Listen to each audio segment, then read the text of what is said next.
So day 2 of Major 1 was yesterday, and let's go over the games, recap the things that happened, and talk about the things I liked and disliked and biggest takeaways. For those of you who are unfamiliar, my name is Harrison. This is a quick series where I talk about all the games that happened yesterday or the previous day in the Call of Duty world, and if you want to see more in-depth topics and things discussed, go ahead and check out the rest of my YouTube channel where I break down things a little bit more. But this is just sort of your recap of what happened yesterday, your cliff notes, quick who won, who lost, and move on. So let's get right to it. First game of the day was Minnesota Rocker versus the Toronto Ultra. This was Toronto's first game of the year, and I just want to rant real quick and say that why are the casters or the analysts so wrong with their picks, right?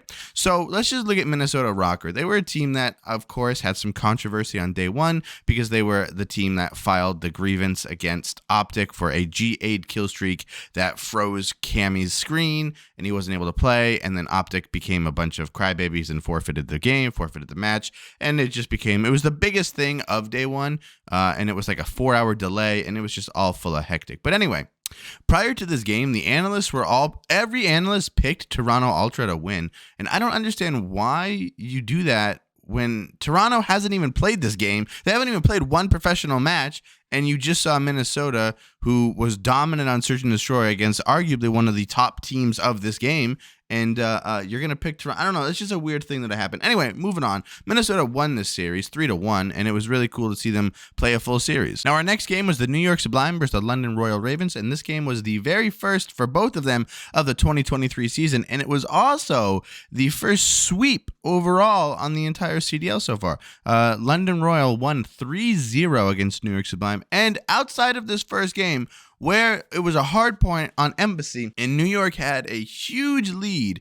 They had, I believe it was 230 or 240 even to 210 on hardpoint, and they were able to lose it. That was kind of embarrassing. And then after that, they only won 2 points on a Search and Destroy, and then they lost 3-0 on a Control. So New York not looking great.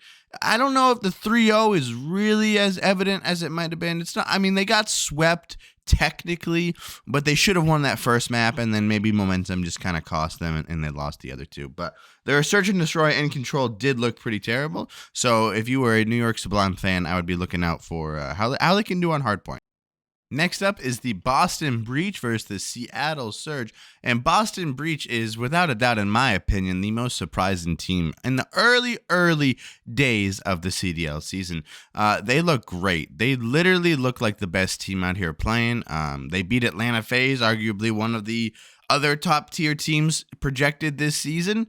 And, so they're not beating up all these lower tier teams from last year or whatnot. But the Seattle Surge, I mean, they put up a fight. They looked decent, but it just, from the moment the game started, looked like Boston was going to win. And they did, 3-1, and it was exciting to see. The whole Boston squad is just doing so great now. I'm excited to see them in the bracket stage and see how they can perform when these games almost matter a little bit more. But regardless, I would keep an eye on Boston this season. And the last game of the night was the Vegas Legion versus the Florida Mutineers. And Vegas last year finished the season with just 2 wins.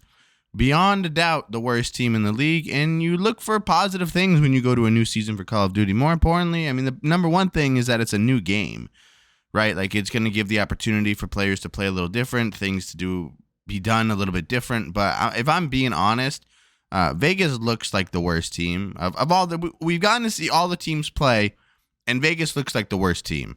They don't look coordinated. I said this in the day 1 video. They look like a team that is just not good. So hopefully they can maybe turn it around. I don't think so. We'll talk a little bit more about this in our individual breakdown as we end day 3, which is happening today. Make sure you guys tune in for all those comments and opinions. And so Vegas lost. No surprise. I don't know if I said that. But look for them to lose a lot this year.